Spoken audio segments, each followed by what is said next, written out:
ఓం నమః శివాయ శ్రీమాత్రే నమః.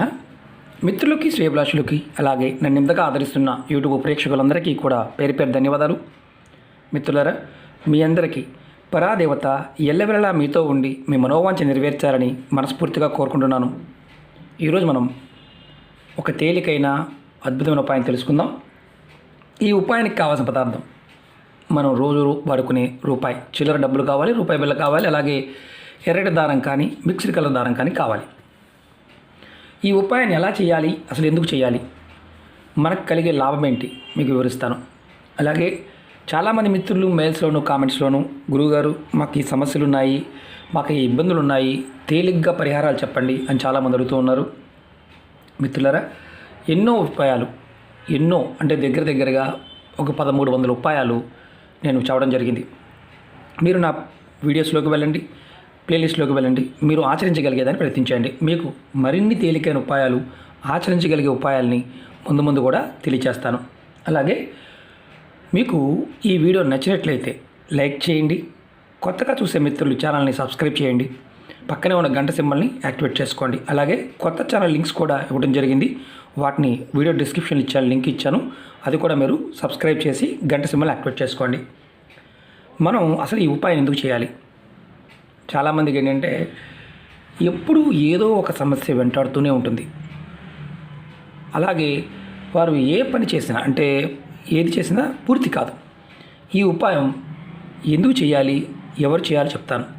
స్కిప్ చేయకుండా పూర్తిగా చోట ప్రయత్నించండి. స్కిప్ చేస్తే అర్థం కాదు. తేలిగ్గా ఉండే ఉపాయం ఎప్పుడూ కూడా పూర్తిగా 1-2 సార్లు చూసి అర్థం చేసుకోవడం ప్రయత్నించేయాలి. లేని పక్షంలో అది చేయడానికి మన మనసే అంగీకరించదు. కారణం ఏంటంటే అర్థం కాదు కాబట్టి. ఈ ఉపాయాన్ని ఎందుకు చేయాలో చెప్తాను.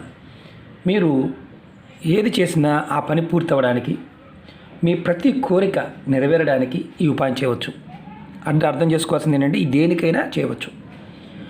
అంటే అప్పులు అధికంగా ఉన్నాయి, అలాగే ఎలా తీర్చాలో తెలియటం లేదు, మీకు అంటే తీర్చడానికి, అప్పులు తీర్చడానికి మీ మనసు ఎటు పోవడం లేదు, అంటే ఏ రకంగా తీర్చాలో కూడా అర్థం కావడం లేదు. అలాంటి సమయంలో కూడా మీరు ఈ ఉపాయం చేయవచ్చు. అలాగే సమస్య ఏదైనా సరే బయటపడడానికి మార్గాన్ని మనకి సూచించే అద్భుతమైన ఉపాయం.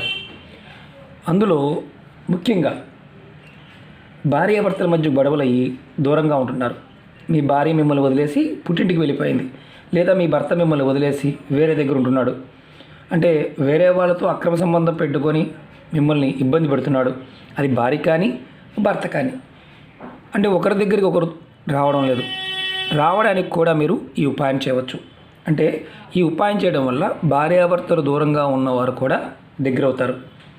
అలాగే మీ మనసులో ఎన్నో రోజుల నుండి తీరని కోరికలు ఉన్నాయి, అవి తీరడానికి కూడా వాడవచ్చు. అంటే తీరని కోరికలు అంటే నాకు ఇంత బ్యాంక్ బ్యాలెన్స్ కావాలి, ఒక ఇల్లు కావాలి, ఒక కారు కావాలి, బంగారం కొనుక్కోవాలి, వస్తువులు కొనుక్కోవాలి, స్థలం కొనుక్కోవాలి, పొలం కొనుక్కోవాలి, ఇలాంటి వాటి కొనుక్కోవాలి మనసులో ఉంది, కానీ మన దగ్గర డబ్బులు లేవు.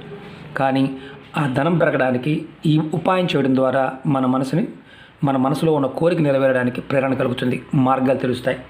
అలాగే ఆగిపోయిన పనులు, అంటే మీరు ఏదైనా కాంట్రాక్ట్ చేస్తున్నారు, ఇంటి పని చేస్తున్నారు, సడన్గా ఆగిపోయింది, పని ముందుకు వెళ్ళడం లేదు, అవి కూడా పూర్తవుతాయి.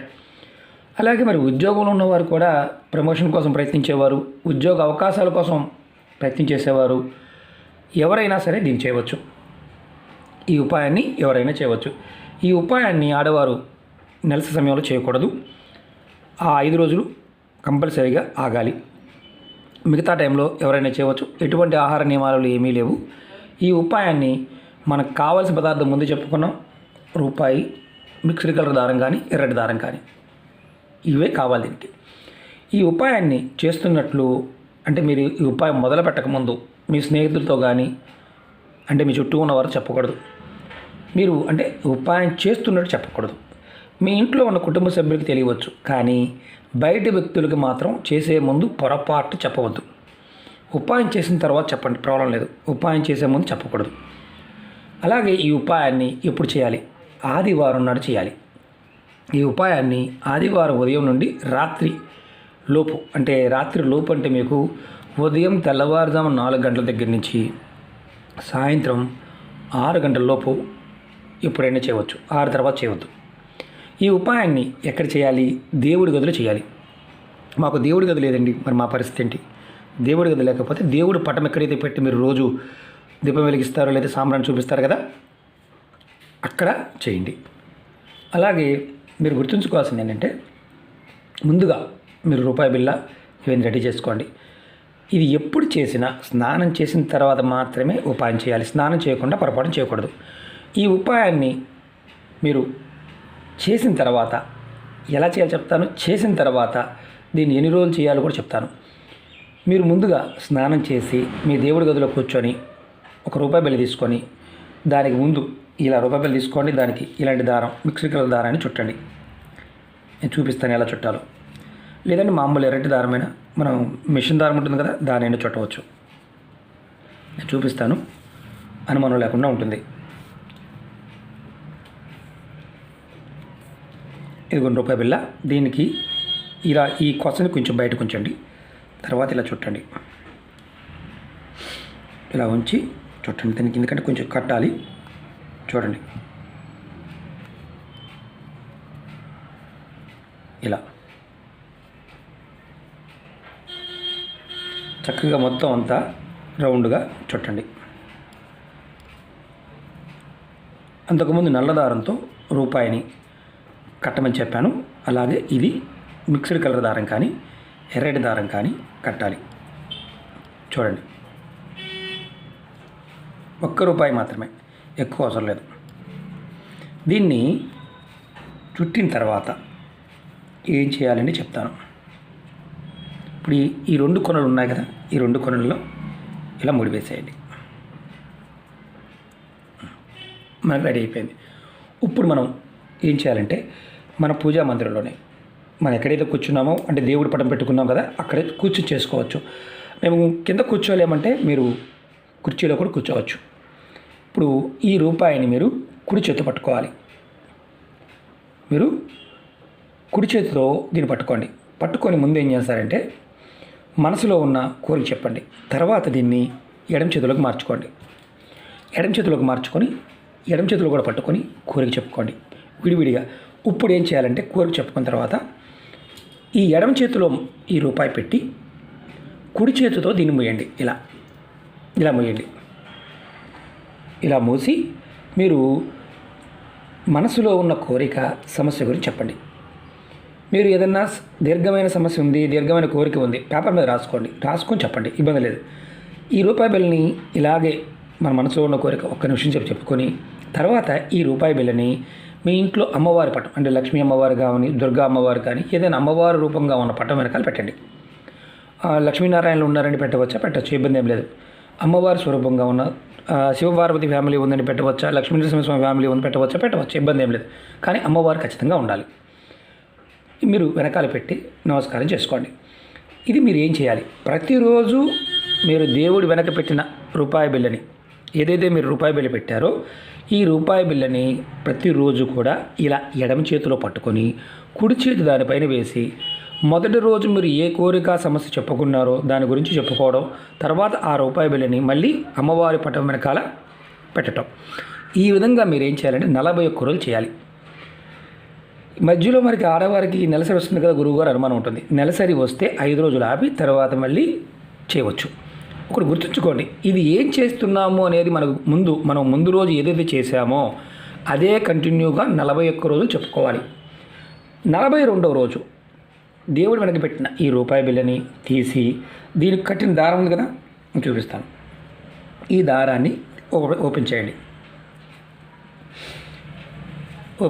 ఓపెన్ చేసి ఈ రూపాయి బిళ్ళని తీసేయండి.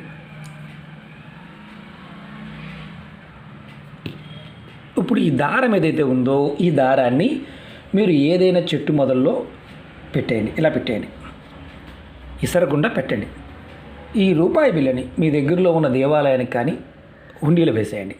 మీకు అవకాశం లేదు, దేవాలయానికి వెళ్ళే అవకాశం లేదు, పక్కన పెట్టుకోండి. దీన్ని ఎక్కడ వాడకూడదు, పక్కన పెట్టండి. మీ పూజా మందిరంలో పటం వెనకాల పెట్టించండి. మీకు ఎప్పుడు అవకాశం ఉంటప్పుడు తీసుకువెళ్ళి హుండీలో వేయండి. ఒకటి గుర్తుంచుకోవాల్సింది ఏంటంటే, ఇది హుండీలో వేసే ముందు కూడా మీ కోరికని చెప్పుకోవాలి. ఇది చేస్తున్నప్పుడు మీకు 42 రోజుల్లోనే మీరు కోరుకున్న కోరిక పూర్తయ్యే అవకాశం ఉంటుంది. మీ సమస్య ఏదైతే ఉంటుందో తీరిపోయే మార్గం తెలుస్తుంది. ఒకటి గుర్తుంచుకోవాల్సింది ఏంటంటే, కంపల్సరిగా దేవుడి వెనక మాత్రమే పెట్టాలి, ఎక్కడ పెట్టకూడదు. మీకు అవకాశం లేకపోతే చేయవద్దు. ఇది రూపాయిని కూడా ఎన్ని రోజులైనప్పటికీ కూడా హుండీలో మాత్రమే వేయాలి. అంటే దేవుడికి సంబంధించిన దానికి మాత్రమే సమర్పించాలి, దానం చేయకూడదు. అది కూడా గుర్తుంచుకోండి. పూజారి గారికి ఇవ్వకూడదు. ఇది గుర్తుంచుకోవాల్సిన విషయం. రెండవది ఏంటంటే, దీంట్లో చాలా ముఖ్యమైనది, మీరు ఫస్ట్ రోజున ఏదైతే సమస్య కానీ కోరిక కానీ చెప్పారో అది కంటిన్యూగా 41 రోజులు చెప్పాలి. ఈరోజు ఒకటి, రేపు ఒకటి చెప్పకూడదు. అందుకని ముందే రాసుకోండి. ఇది చాలా చాలా తేలికైన అద్భుతమైన ఉపాయం.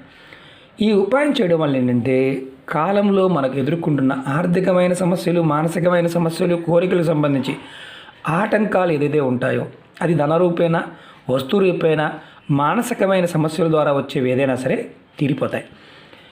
ఇది 42 రోజులు చేసాము, అవ్వలేదు, మళ్ళీ కంటిన్యూగా 42 రోజులు చేయవచ్చు. ఇది రెగ్యులర్గా చేసుకోవచ్చు. ఎందుకంటే దీంట్లో మనం ఖర్చు పెట్టేది ఏమీ లేదు, ₹1 మాత్రమే. అలాగే అరటి దారం. ఒకటి గుర్తుంచుకోండి, ఏది చేస్తున్నా పరిపూర్ణమైన నమ్మకం, విశ్వాసంతో ప్రయత్నించండి.